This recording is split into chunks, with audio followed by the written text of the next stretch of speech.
প্রধানমন্ত্রী তারেক রহমান নির্বাচনের আগে কথা দিয়েছিলেন, আমরা নির্বাচিত হয়ে যাই খাল খনন কর্মসূচি পালন করব। ঠিক আছে, তারা নির্বাচনে পাশ হয়েছে, তারা খাল খনন কর্মসূচি শুরু করে দিয়েছে। খুব ভালো একটা কাজ করছে, সুন্দর একটা কাজ করছে। আমাদের বাংলাদেশের কোনো একটা জায়গায় খাল খনন করার পরে সেই মাটিগুলা শেখ হাসিনা যে আশ্রয় কেন্দ্র করে দিচ্ছিলেন, যাদের ঘর নাই বাড়ি নাই, সেই ঘর বাড়ির উপরে মাটিগুলা রাখা হয়েছে।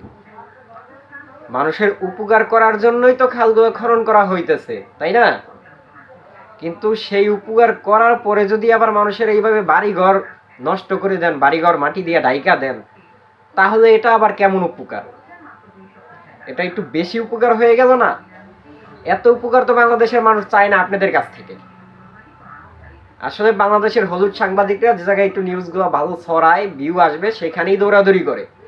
কিন্তু এই নিউজটা তেমন ভাবে ছড়াইতে দেখলাম না, যে আসলে যে একটা ঘটনা ঘটছে, এখন আমরা নিউজে ঢুইকা দেখতে পেলাম না যে এই নিউজটা ভালো মতো ছড়াইছে।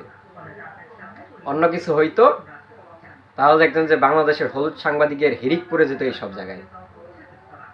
আসলে মানুষ এতটাই লোভী, মানে টাকার পয়সার লোভী। ওই শুধু যে আপনারা বলবেন পুলিশ ঘুষ খায় এমন না ভাই, সাংবাদিকরাও কিন্তু ঘুষ খায়। টাকা পয়সা নিয়ে নিউজ করে দেয়, টাকা পয়সা নিয়ে নিউজরে উল্টায়া পাল্টায়া দেয়, মানে বিভিন্ন কিছু করতে পারে, এরা অনেক কিছু করতে পারে। এই বিষয়গুলো মনে করেন যারা এই সম্বন্ধে মোটামুটি জানেন তারা বুঝতে পারবেন। বাংলাদেশের অনেক অবৈধ স্থাপনা করে, সেইখানে যাইয়া যদি তারা একটা নিউজ করে দেয়, তাহলে মনে করেন ভাইরাল, তাদের অবৈধ স্থাপনা উচ্ছেদ হয়ে যাবে। আর যদি তাদের পকেটে টাকা ঢুকে, সেটার আর কোনো নিউজ হয় না। তাই বাংলাদেশের সাংবাদিকরা যতটা ভালো ততটাই খারাপ। তারা চাইলে অনেক কিছুই করতে পারে, তারা চাইলে অনেক ক্ষতি করতে পারে, আবার তারা চাইলে অনেক কিছু ধামাচাপা দিয়ে রাখতে পারে। এগুলোই হচ্ছে তার প্রমাণ। এই যে কারা এই কাজটা করছে, কেনই বা এই কাজটা করছে, সেটা অবশ্যই বাংলাদেশের গভর্নমেন্টের দেখা উচিত ছিল। মানুষের বসত বাড়ি যদি এইভাবে ঢেকে দেয়, তাহলে তারা থাকবে কোথায়? একদিনের জন্য রাখা হোক, 2 দিনের জন্য রাখা হোক, এইভাবে কেন রাখবে? এই জিনিসগুলা মাটি কাইটা উঠানের সাথে সাথে মাটিটা সরাইয়া ফেলা উচিত ছিল।